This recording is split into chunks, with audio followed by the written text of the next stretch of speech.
পঞ্চায়ত নিৰ্বাচনৰ দিন চমু চাপি অহাৰ লগে লগে তুংগত উঠিছে নিৰ্বাচনৰ প্ৰচাৰো।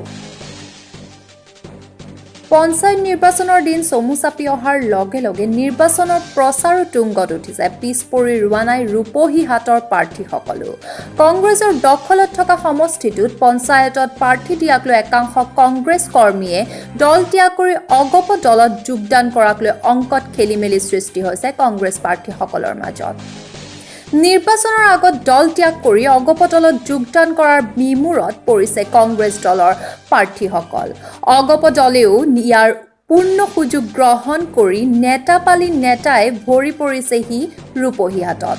দুটাকৈ দিন প্ৰাক্তন মুখ্যমন্ত্ৰী প্ৰফুল্ল কুমাৰ মহন্ত, মন্ত্ৰী কেশৱ মহন্তৰ লগতে নগাঁও সদৰ সমষ্টিৰ প্ৰাক্তন বিধায়ক গিৰীন্দ্ৰ কুমাৰ বৰুৱা দেৱে সমষ্টিটোৰ বিভিন্ন ঠাইত মেল মিটিং কৰি ভোটাৰৰ মন জয় কৰিবলৈ চেষ্টা অব্যাহত ৰাখিছে।